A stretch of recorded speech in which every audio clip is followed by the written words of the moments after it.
Di bagian sebelumnya kita sudah melihat aksi Jong Hyun menguasai berbagai macam relik dan memulai perburuannya di 7 makam besar. Sekarang Jong Hyun dihadapkan oleh makam berikutnya yang tidak dia ketahui. Tanpa banyak basa-basi lagi, mari kita masuk ke bagian 4 dari cerita Kaisar Pemburu Makam.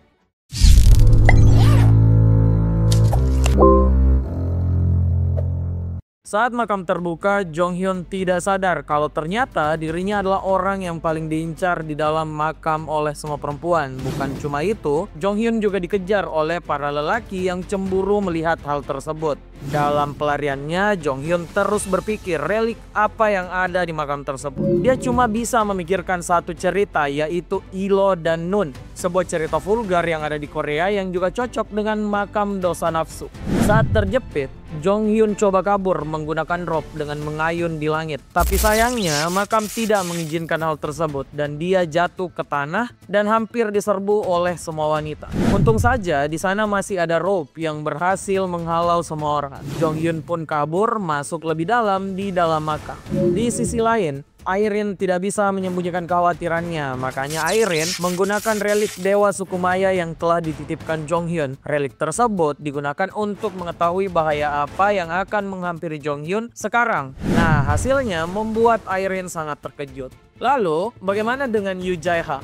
Bawahan Jong Hyun ini ternyata ikut ke Korea padahal sudah dilarang. Akhirnya Jae-ha juga ikut masuk ke makam nafsu yang dia idamkan. Sayangnya, sebelum masuk ke wilayah makam, dia malah dihadapkan oleh suatu relik baru. Relik ini membuat Yoo Jae-ha bukannya dikejar oleh wanita, malah dikejar oleh laki-laki. Nasib sial memang selalu mengikuti Yoo Jae-ha. Nah, kembali ke Jong Hyun, pria ini sudah masuk jauh lebih dalam. Dirinya menemukan sebuah rumah di tengah kawasan makam. Siapa sangka di sana ada Lee Sul-ah yang sudah siap membuat perhitungan pada Jong Hyun. Tapi ada satu hal aneh karena Sul-ah malah tertarik pada Jong Hyun. Untung saja sebelum Jong Hyun diapa-apakan, relik Midas milik Irene ternyata aktif dari jarak jauh. Sul-ah yang lengah kemudian disergap dan ternyata dia terpengaruh oleh sebuah relik tingkat B. Relik ini dengan mudah dihancurkan oleh Muramasa. Nah, sekarang Jong Hyun telah diuntungkan dan menyuruh relik tersebut memperlihatkan di mana relik makam yang sesungguhnya. Saat melakukan interogasi, Jong Hyun malah dikejutkan dengan kehadiran Jae-ha yang masih dikejar oleh relik Silo. Nah, saat relik ini masuk, Jong Hyun yang tidak sabaran langsung menyerah. Hal ini juga memutus pengaruh pada semua pria yang mengejar Yoo Jae-ha. Nah, keduanya pun sekarang harus memberikan penjelasan pada Jong Hyun karena sekarang relik Silo dan Nun ada di hadapannya. Jadi dia makin bingung siapa yang memiliki makam tersebut. Sayangnya, sebelum mendapat penjelasan, Sul-ah menangkap kedua relik tersebut dan menyerang Jong Hyun menggunakan sebuah relik perak. Jong Hyun langsung tahu kalau relik itu didapatkan Sul-ah dari Raja Kerakusan, Jin Chaewon. Jong Hyun melihat kalau sejak regresinya semua hal menjadi rumit karena Raja Kerakusan harusnya mulai bergerak. Di tengah pikiran yang melandanya, Sul-ah mendapat celah dan mulai meruntuhkan bangunan yang mereka tempati. Sul-ah pun kabur dari Jong Hyun dan juga Jae-ha. Jong Hyun yang ada di dalam bersusah payah menahan semua reruntuhan dengan Van Gogh, tapi masih berhasil. Sayangnya, serangan susulan datang karena Sul-ah kembali untuk menyerang. Serangan Sul-ah ternyata tidak bisa berfungsi dengan baik karena sekali lagi relik Midas milik Irene aktif. Jong Hyun juga bingung dengan cara kerja relik Midas milik Irene. Setelah mengalahkan Sul-ah, akhirnya Jong Hyun mendapatkan semua reliknya kembali. Sekarang dia menyuruh relik Silo dan Nun untuk memperlihatkan pemilik makam yang sesungguhnya. Pintu pun dibuat oleh dua relik tersebut. Jong Hyun dan Jae-ha masuk ke dalam, kemudian disusul oleh Sul-ah. Saat dalam makam, keduanya dihadapkan oleh sebuah pintu raksasa. Pintu tersebut hanya akan terbuka jika yang membukanya adalah pria perjaka. Siapa sangka, meski Jong Hyun seperti preman, dia ternyata cocok dengan pintu tersebut, yang membuat Jae-ha menertawakan bosnya. Saat masuk ke dalam pintu, kemudian muncullah relik pemilik makam. Relik ini ternyata merupakan relik Dalgi. Dalgi merupakan selir raja perak di Cina kuno yang terkenal menikmati kehidupan yang sangat kejam. Dalgi yang melihat Jong Hyun langsung ingin melahap pria tersebut. Dia langsung memancarkan kekuatan godaan. Di sini Jong Hyun tidak terpengaruh, tapi Jae-ha terpengaruh dengan sangat kuat. Bukan cuma itu, Sol-a juga mengalami hal yang sama. Bahkan wanita berambut merah ini ingin mempersembahkan Jae-ha. Jong Hyun yang merasakan bahwa energinya juga akan habis dalam waktu dekat karena pengaruh dari Dalgi, akhirnya memutuskan untuk menyerang dengan Muramasa. Sayang, saat menyerang dia malah gagal karena Galbi menyimpan kekuatan lain, yaitu rubah ekor 9. Di sini Galbi siap untuk menyantap Jong Hyun, tapi tiba-tiba relik Midas milik Irene aktif. Relik Midas ternyata jauh lebih kuat dari Dalgi dan membuat sebuah ledakan besar. Setelah suasana mulai tenang, Jong Hyun kaget karena di sana sudah ada Irene. Irene juga bingung dengan hal itu karena dia sebelumnya juga ada di Hawaii. Tapi itu tidak penting, sekarang waktunya mereka menaklukkan Dalgi. Saat Irene kembali mengeluarkan kekuatannya, tanpa disangka Dalgi berubah menjadi seekor rubah kecil. Jong Hyun tahu kalau Dalgi kehabisan energi, makanya sudah saatnya dia memburu relik tersebut. Nasib Dalgi jelas sudah ada di tangan Jong Hyun. Makanya tidak butuh waktu lama untuk relik ini menyerah dan makam dosa nafsu juga telah ditaklukkan. Berpindah dari Jong Hyun, kondisi di kantor Pandora juga sudah ternyata makin memanas karena kedatangan dari Eve Rockford, kakak dari Austin Rockford. Eve ternyata diperintahkan untuk mengganti Austin yang dianggap tidak becus. Makanya Austin langsung diseret oleh pihak Pandora. Eve yang menggantikan Austin langsung ke inti masalah. Dia menanyakan tentang Jong Hyun. Pihak Pandora mengatakan kalau Jong Hyun sudah akan diatasi oleh John Richard dan Eve harus berfokus pada penaklukan 7 makam besar. Hal ini menjadi penting bagi Pandora karena Jong Hyun berada di Korea sekarang, tempat makam kedua dari 7 makam besar. Nah, kita balik lagi ke Jong Hyun. Dia ternyata keluar dari kawasan makam. Jong Hyun sudah tidak sendirian. Di sana ada Yoo Jae-ha, Irene, dan juga Sol-a yang menjadi sandera. Mereka ada di rumah Jong Hyun sekarang. Seperti biasa, Jong Hyun melihat semua relik yang telah dia dapatkan. Di sana ada relik Silo dan Nun yang membuat Jong Hyun emosi, dan tentu saja ada juga relik Dalby. Saat Dalby keluar, siapa sangka kalau Anubis mengenal baunya dan Anubis sangat marah. Ternyata di dunia relik, pertengkaran antar relik juga ada seperti manusia. Lelah dengan tingkah Anubis dan Dalby, Jong Hyun menyuruh Rob membuat mereka berdua tenang. Sekarang mereka bisa beristirahat. Nah, di waktu ini teman kamar Jong Hyun muncul dan menyapa Jong Hyun yang memang sudah lama di luar negeri. Temannya ini juga menyampaikan kalau ternyata keluarga detektif Kim Hyun-woo yang merupakan saudara angkat Jong Hyun terlibat dalam masalah.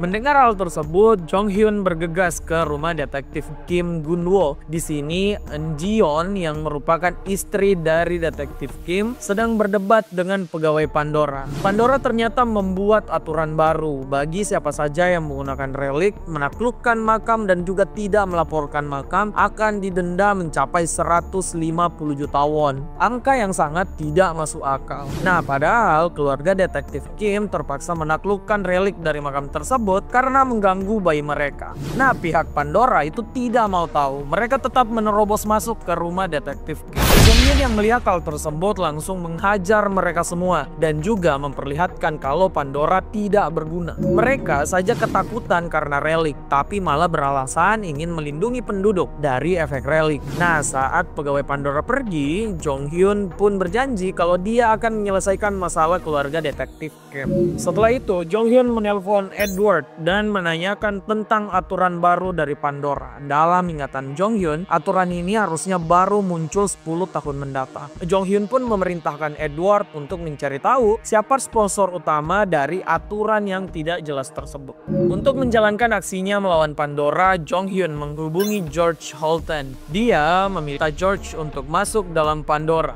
George tentu saja tidak mau karena dia masih membenci relik. Apalagi kondisi sekarang Pandora tidak membutuhkan orang karena kursi senator mereka sudah penuh. Jong Hyun pun mengatakan kursi tersebut akan kosong dalam sekejap dan dia langsung menutup telepon.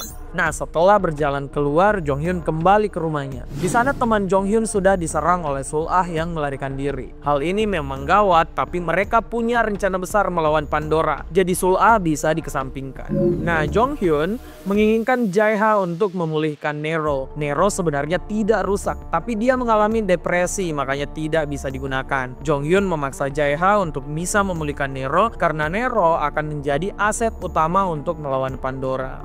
Strategi besar Jong Hyun melibatkan dua relik. Nero akan digunakan untuk memerangkap senator jahat dari Pandora. Kemudian dia akan menyerang menggunakan relik Midas milik Irene. Sebenarnya Jong Hyun tidak senang harus menggunakan kekuatan Irene karena resikonya yang tidak bisa ditebak. Tapi Jong Hyun tidak punya cara lain untuk kali ini.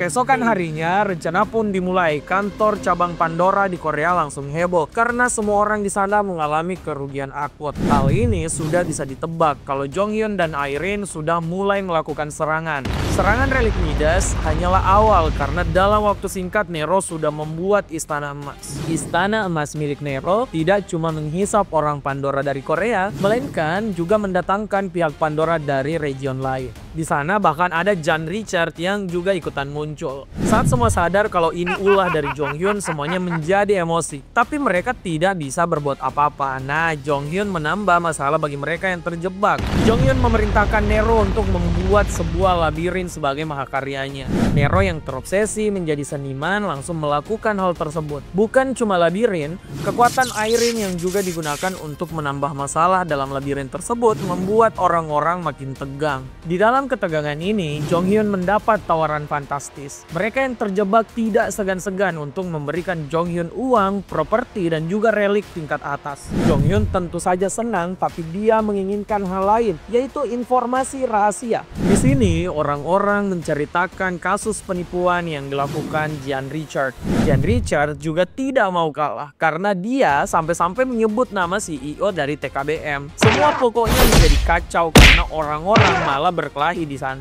Jong Hyun merekam semua perkataan Senator Pandora. Hal ini tentu saja untuk disebarkan agar Pandora tidak lagi percaya satu sama lain. Setelah mendapat info skandal dari semua orang, Jong Hyun kemudian menghilang tanpa membebaskan satu orang pun. Sekarang tinggal Nero yang ada di sana, yang memaksa semua orang tetap masuk dalam labirin. Hal ini ganjaran yang pas bagi Pandora yang menyengsarakan masyarakat. Setelah kejadian tadi, video yang diambil Jong Hyun dengan mudah menyebar. Kritik terhadap Pandora makin intens di kalangan masyarakat sipil. Jong Hyun pun menghubungi George untuk menawarinya kursi senator Pandora karena semua orang yang ada di video tadi sudah dipecat. George tetap saja menolak karena dia tidak suka relik. Pada momen ini, Jong Hyun memperlihatkan sebuah rekaman di mana salah seorang senator Pandora mengaku kalau yang menjebak orang tua George adalah Austin Rockford. George langsung geram, tapi Jong Hyun mengatakan kalau mereka tidak boleh gegabah. Untuk sekarang, George hanya harus duduk sebagai salah satu senator dari Pandora. Beberapa saat setelahnya, Jong Hyun tiba di rumahnya. Di sana sudah ada Yoo Jae-ha yang kesulitan untuk menahan Irene karena resiko dari reliknya. Jong Hyun dalam sekejap disergap oleh Irene yang membuat Jae-ha tidak habis pikir dengan apa yang dilihatnya. Saat Irene tenang, Jae-ha dan Jong Hyun keluar dari rumah. Jae-ha mengatakan pada Jong Hyun kalau Irene itu suka pada Jong Hyun karena efek relik Irene hanya tenang saat berada di dekat Jong Hyun. Hal ini baru membuat pria ini peka kalau Irene itu memang suka padanya. Ya, tapi pikiran itu nanti dulu karena saatnya menyelesaikan masalah keluarga detektif Kim. Jong Hyun dengan mudah mengeluarkan relik yang ada di sana. Di sini Jong Hyun sempat terharu dengan keluarga detektif Kim. Mereka ternyata tidak menggunakan uang dari Jong Hyun sepeser pun karena mereka ingin menggunakannya saat Jong Hyun menikah nanti. Tapi Jong Hyun mengatakan kalau detektif Kim harus hidup nyaman dan mengirim uang tambahan mencapai 100 juta won. Setelah semua yang terjadi, Jong Hyun pun pulang ke rumahnya. Saat ingin istirahat, Jong Hyun sadar kalau ada seseorang di kasurnya. Saat dibuka, siapa sangka kalau itu adalah Irene Holton. Irene yang ada di sana ternyata masih dalam pengaruh relik. Gawatnya karena Jong Hyun tidak bisa kabur dari Irene. Awalnya Jong Hyun merasa aneh, ternyata Irene dibawa pengaruh relik Silo dan Nun. Makanya Jong Hyun membuang kedua relik ini. Di sini Irene tidak kunjung normal yang membuat Jong Hyun tersudutkan. Tidak punya pilihan lain, Jong Hyun meladeni resiko dari relik Midas. Saat pagi datang, Jonghyun tersadar dengan kondisi kamarnya yang sudah penuh dengan emas. Irene juga ada di sana. Nah ternyata karena kejadian semalam, Irene sudah bisa menggunakan kekuatan Midas. Yang lain yaitu relik kekayaan. Hal ini membuat seisi kamar dari Jonghyun penuh dengan emas. Kekuatan Irene yang bangkit membuat Jonghyun punya rencana lain. Di sebuah taman luas, Jonghyun mengeluarkan relik Hang Bunolbu yang pernah diberi oleh sang gagak. Jonghyun mencoba untuk mengekstrak isi relik ini dengan menggunakan kekuatan kekayaan dari Irene untuk mendapatkan keberhasilan mencapai 100%. Setelah disuntikkan kekuatan relik, kekayaan relik berbentuk labu tersebut berubah menjadi warna emas dan Jonghyun memulai aksinya untuk melihat apa isi dari labu tersebut. Labu pertama meledak dan mengeluarkan sejumlah labu lainnya. Labu kedua mengeluarkan beberapa malaikat yang ternyata memusuhi mereka. Suasana makin runyam saat labu lainnya meledak dan mengeluarkan iblis. Jonghyun dan kawanannya harus kabur karena mereka mulai diserang. Tapi saat salah satu iblis di sana melempar senjatanya, Jonghyun sadar kalau mereka ternyata memiliki relik. Di sini Jonghyun berhenti berlari dan menyerang balik menggunakan Muramasa. Jonghyun kemudian punya ide cemerlang untuk memanen relik. Dia memecahkan semua labu kemudian menggunakan kekuatan kebangkrutan dari Irene untuk menyerang. Dalam waktu sekejap ada tumpukan relik yang sudah mereka dapatkan. Di sisi lain, di Pandora kita diperlihatkan dengan satu sosok baru. Pria ini bernama Joshua Jackson. Dia sedang mengalami kerugian beruntun yang disebabkan tindakan Jonghyun. Makanya Joshua akan membalas Jonghyun dengan cara apapun. Joshua Jackson adalah salah satu orang penting di dunia sekarang. Dia dijuluki sebagai Raja Takdir karena dirinya memegang relik Nostradamus. Relik ini memiliki kemampuan ramalan masa depan yang paling akurat. Setelah menggunakan relik Nostradamus, Joshua mengunjungi kantor cabang TKBM. Di sana sudah ada Jan Richard dan juga Kok Taek-jun yang saling memarahi karena rekaman Jan Richard itu sudah viral. Rekaman itu memperlihatkan Jin mengaku kalau Kok Taek-jun korupsi di dana Pandora. Suasana yang memanas ini kemudian mencair saat Joshua muncul. Joshua mengunjungi TKBM untuk membuat sebuah tim yang akan menaklukkan Jonghyun. Rencananya sangat sederhana. Joshua ingin menyandra anggota Jonghyun satu persatu agar Jonghyun bisa dilemahkan. Nah, Kwok Taek-jun bingung karena cara ini tidak seperti Joshua yang seharusnya bisa langsung menargetkan Jonghyun. Joshua kemudian mengaku dia juga ingin melakukan hal itu. Namun tiap kali dia mencoba membaca hal tentang Jonghyun, dirinya malah tidak bisa mendapatkan apapun. Makanya Joshua hanya bisa menargetkan anak buah Jonghyun sekarang. Di sisi Jonghyun, mereka sudah selesai dengan memanen relik yang mereka dapatkan. Saat di rumah Jonghyun, mereka sudah mulai menyortir relik yang didapatkan. Ada beberapa relik yang menarik bagi Jonghyun, contohnya relik pertahanan karena mereka tidak memiliki relik jenis tersebut selama ini yang membuat mereka hanya bisa kabur. Selain relik pertahanan, ada juga relik lainnya yang menarik perhatian Jonghyun, yaitu air mata gagak Odin, Munin. Dalam ceritanya, Munin merupakan salah satu dari gagak Odin yang memiliki arti ingatan, jadi mungkin saja kalau relik ini akan berguna di masa depan. Saking banyaknya relik yang mereka dapatkan, Jonghyun kelelahan untuk menyortir semua relik. Saat waktu sibuk ini, sebuah makam malah terbuka di Surya. Pandora mengumumkan kalau makam tersebut adalah makam ketiga dari 7 makam dosa besar. Makam yang terbuka adalah makam kecemburuan. Jaeha dan Irene langsung ingin menuju lokasi makam tersebut. Jonghyun malah berpikir sebaliknya. Dia tidak boleh terburu-buru karena masih banyak yang harus dikerjakan. Menurut Jonghyun, mereka bisa merebut relik makam itu kapan saja dari yang menaklukkan makam tersebut. Salah satu kandidat yang banyak diyakini bisa menaklukkan makam ini adalah Jan Richard. Hal ini disebabkan kekuatan penggali makamnya bisa mendominasi tim penggali makam yang lain. Hal ini sebenarnya mengejutkan bagi Jonghyun. Setelah semua yang terjadi, semua orang kembali ke rutinitasnya. Jaeha menjadi yang paling sibuk karena ada banyak relik yang harus direstorasi. Tiba-tiba sebuah gempa muncul dan membuat semua orang panik. Di sini Jonghyun menerima notifikasi kalau sebuah penculikan terjadi. Siapa sangka yang diculik malah Yu Jaeha.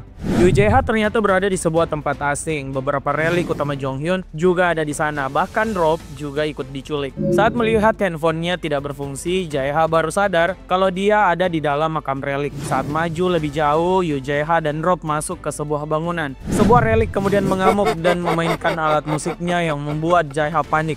Untung saja di sana ada Rob untuk menyelamatkan Yu Jaeha. Jae-ha yang tidak pernah bertarung jelas kewalahan di dalam makam. Rob menjadi satu-satunya harapan bagi dia untuk bertahan sambil mencari cara untuk menghubungi Jonghyun. Hal itu tentu tidak mudah karena Jae-ha juga terus diburu oleh relik pemusik tadi. Di posisi Jonghyun, dia sedang berpikir kemana Yoo Jae-ha diculik beserta relik yang paling sering dia gunakan.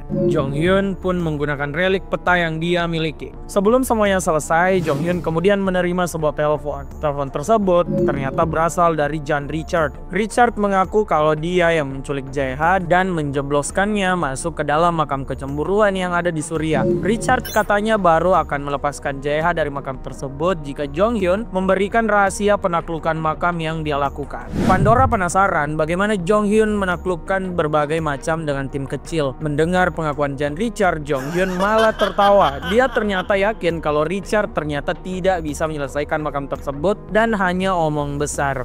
Jonghyun menolak semua tawaran Richard karena dia tahu Pandora juga tidak bisa menyelesaikan makam kecemburuan. Mendengar hal itu, Jan Richard marah besar. Jonghyun pun menutup telepon. Beberapa saat kemudian, Nero muncul dan memperlihatkan sebuah gulungan kertas. Nero menyangka kalau itu draft novel baru dari Jonghyun. Saat dibaca, Jonghyun terkejut karena pesan tersebut adalah pesan darurat dari Yoo Jae-ha yang meminta bantuan. Setelah mendapat pesan dari Yoo Jae-ha dalam waktu singkat, Jonghyun sampai di Suria di lokasi makam. Sayangnya mereka tidak bisa jauh masuk di wilayah makam karena Jonghyun mendeteksi kalau di sana ada Jin Chaewon, raja kerakusan. Makanya Jonghyun harus memutar mencari celah untuk masuk di dalam makam tanpa harus menghadapi Jin Chaewon. Saat putar balik dan mencari jalan lain, Jonghyun ternyata sudah ada di area tembak milik aliansi Cina-Rusia yang juga ada di sana. Sul-a memerintahkan anak buahnya untuk menembak Jonghyun. Untung saja Jonghyun cepat sadar dan menggunakan relik pertahanan dalam sekejap. Setelah itu Jonghyun mulai menyerang menggunakan relik Nero dan muncul di hadapan Sul-a. Di sana tidak ada yang bisa berkutik menghadapi Jonghyun dan Nero. Di sini tinggal ada Jonghyun dan juga Sul-a. Saat mereka berhadapan, Jonghyun mengatakan hal tak terduga, yaitu dia tahu tentang keadaan keluarga Sul-a. Sul-a menjadi agen penggali makam karena keluarganya bekerja untuk aliansi Cina-Rusia. Jonghyun pun menawarkan kebebasan pada Sul-a dengan menawarkan sebuah kerjasama. Tapi Sul-a menolak hal itu mentah-mentah dan malah siap mengajak Jonghyun untuk bertarung. Jonghyun yang juga siap kaget dengan relik Munin yang tiba-tiba bersinar karena mendapat target yang cocok. Pertarungan keduanya pun dimulai. Jonghyun kewalahan dengan serangan Sul-a, namun dia berhasil menggunakan relik Munin. Saat air mata Munin mengenai Sul-a, dirinya langsung jatuh pingsan. Nah ternyata Sul-a mengalami flashback tentang kehidupan terdahulunya. Dia ingat Jonghyun adalah ketua tim ekspedisinya di TKBM. Dia memiliki hubungan spesial dengan Jonghyun dan timnya habis di sebuah makam yang menjebak mereka. Beberapa saat kemudian, Sul-a kemudian terbangun dan langsung memeluk Jonghyun. Melihat Sul-a panik, dia menjelaskan kalau mereka berada 15 tahun sebelum kejadian naas tersebut. Jonghyun bisa kembali karena bantuan relik gagak di makam terakhir mereka. Jonghyun kemudian kembali menanyakan kepada Sul-a tentang tawarannya masuk dalam tim ekspedisi Jonghyun. Jonghyun tidak memaksa karena dia tahu Sul-a ingin hidup bebas. Siapa sangka Sul-a malah setuju dan siap untuk bekerja sama dalam penaklukan makam kecemburuan. Bahkan mengkhianati Jin Chaewon yang menjadi atasannya sekarang. Setelah Sul-a pulih, Jonghyun bertemu dengan Nero. Nero sudah selesai menaklukkan semua orang. Sekarang saatnya untuk misi utama yang menyelamatkan restorasi relik mereka. Di sini Sul-a sadar kalau dia harus menyelamatkan partner lamanya Yoo Jae-ha. Setelah merekrut Sul-a, Jonghyun mengenalkannya pada Irene. Sul-a sempat panik karena dia mengingat Irene adalah raja kebangkrutan. Jonghyun menenangkan Sul-a dan mengatakan kalau Irene sekarang adalah rekan dan orang baik. Irene yang melihat Sul-a juga bingung karena beberapa waktu yang lalu mereka adalah musuh satu sama lain. Irene juga punya satu perasaan yang pasti kalau dia cemburu pada Sul-a tanpa alasan yang jelas. Perjalanan penyelamatan mereka pun berlanjut. Jonghyun terus menerima informasi dari Jae-ha termasuk tentang relik yang akan mereka hadapi. Relik ini ternyata Antonio Salieri, seorang musisi berbakat asal Italia yang membesarkan Beethoven. Namun karirnya juga penuh kecemburuan pada Mozart. Salieri memang cocok dengan makam kecemburuan. Nah, di dalam makam, Jaeha terus menghadapi banyak bahaya. Bukan cuma Salieri, sekarang ada relik lain yang butuh dia hindari. Di sana memang ada Rob yang menyelamatkan Jaeha dari berbagai masalah. Tapi saat mereka terkepung, Jaeha dan Rob tidak bisa berbuat banyak. Untung saja di momen genting ini, Jonghyun muncul untuk menyelamatkan Jaeha. Saat berhadapan dengan Salieri, Jonghyun menggunakan relik api dan melakukan serangan bersama Sol-A. Melihat sebuah celah, Sol-A langsung menyelamatkan Jaeha. Melihat Jaeha masih takut pada dirinya, dia sadar kalau ingatan Jaeha tidak dikembalikan. Untung saja Jaeha masih pengecut, jadi sedikit diancam dia mau ikut dengan Sol-A untuk kabur. Saat Jaeha sudah aman, Sol-A muncul memberikan relik yang Jonghyun sangat butuhkan. Dengan menggunakan Muramasa, Jonghyun siap untuk melawan semua relik yang ada di makam kecemburuan.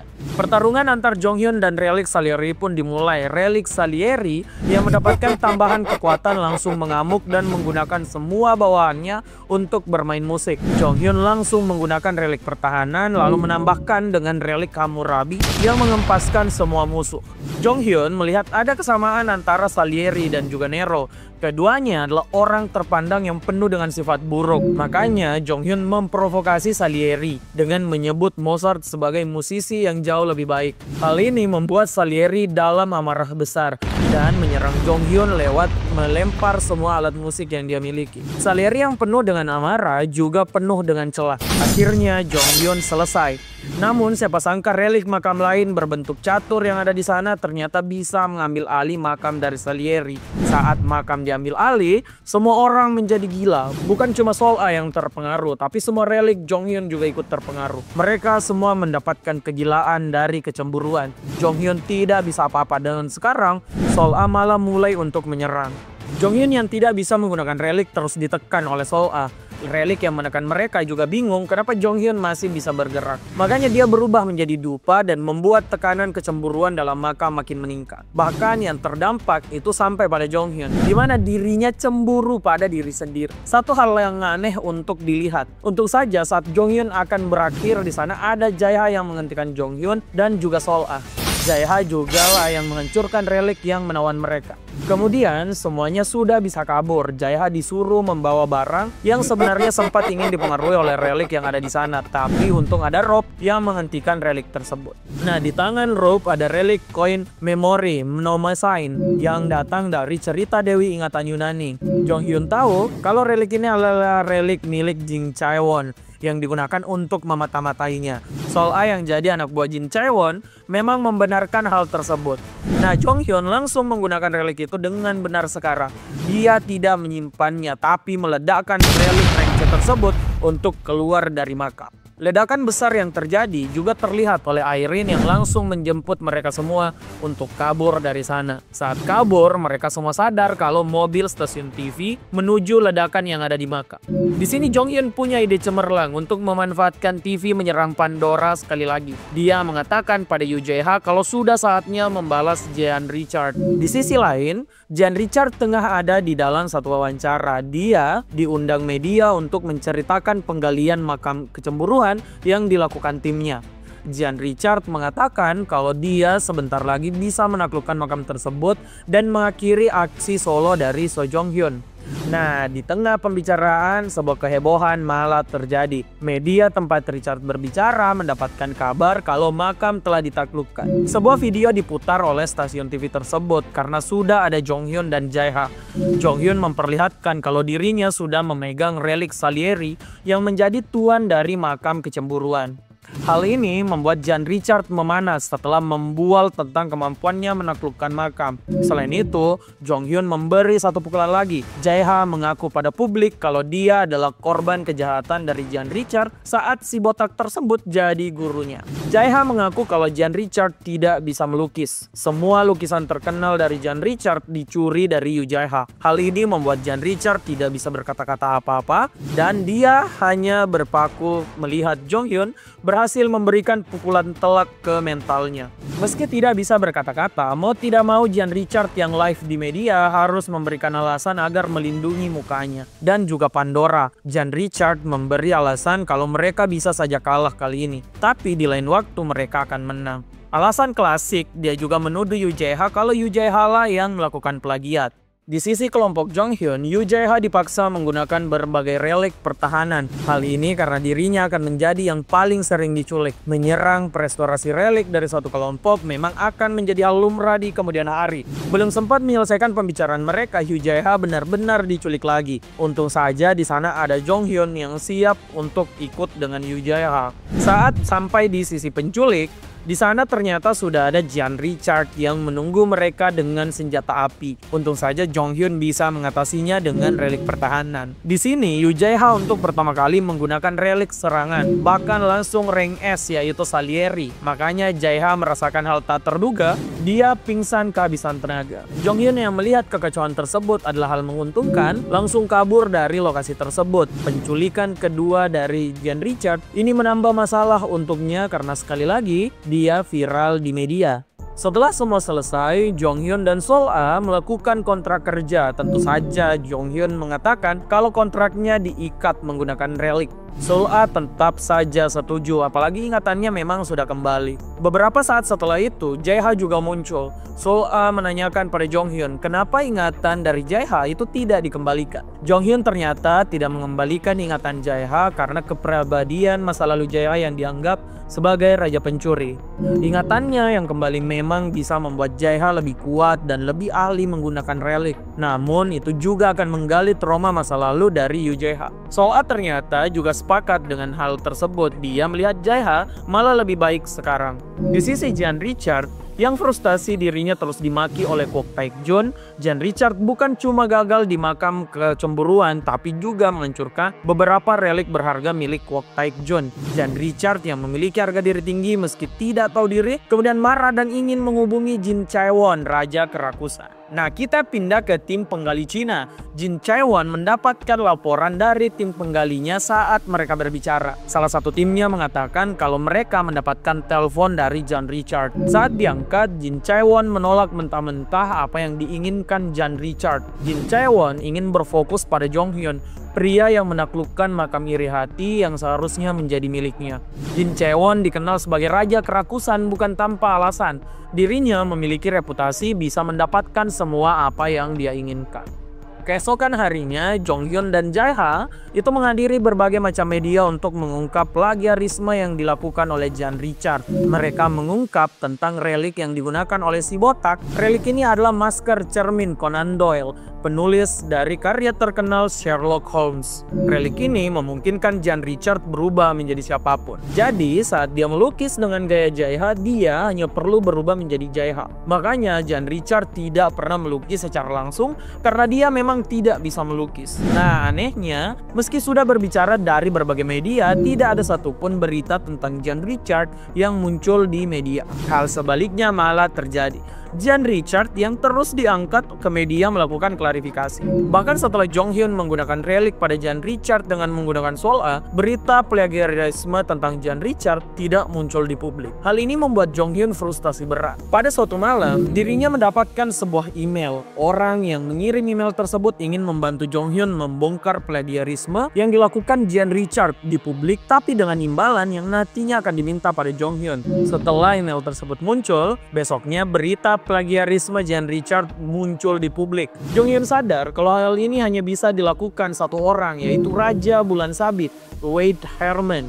Meski tahu kalau pria ini jahat di kehidupan masa lalunya, bagi Jong Hyun, hal terpenting sekarang adalah mengembalikan reputasi dari Yoo Jae-ha. Dengan banyaknya pemberitaan di media, Jean Richard kemudian tidak bisa lagi mengelak. Jong Hyun yang kembali muncul di media memberikan tantangan pada Jean Richard untuk pertandingan melukis melawan Yoo Jae-ha. Hal ini membuat Jean Richard sangat frustasi. Media yang sudah dia sogok malah tetap berbalik melawan. Untuk memaksa Jean Richard menerima tantangan tersebut, Jong Hyun dan para wartawan menyerbu kediaman dari Jean Richard. Di sini Jean Richard sudah tidak bisa mengelak. Apalagi Jong Hyun menantangnya sekarang. Jean Richard pun ternyata setuju dengan tantangan tersebut. Pertandingan ini akan melibatkan lukisan paling terkenal dari Jean Richard. Keduanya hanya harus membuat ulang lukisan ini. Dalam pertandingan tersebut, Jean Richard tidak bisa berbuat banyak. Dirinya ternyata sudah kehilangan kemampuan melukis. Jong Hyun pun memberi fakta kalau relik Conan Doyle yang digunakan Jean Richard memiliki efek samping, di mana jati diri penggunanya bisa hilang. Makanya sekarang Jian Richard itu tidak bisa melukis lagi. Dengan begini pertandingan antara Yu Jaeha dan Jian Richard selesai. Harga diri dari Yu Jaeha bisa dikembalikan. Nah, dengan kemenangan Yu Jaeha sekarang, cerita dari para pemburu makam part 4 sudah selesai. Nantikan kami di part kelima dari kisah Jonghyun sang pemburu makam. Berikan saran kamu di kolom komentar agar obrolan isekai bisa lebih baik ya.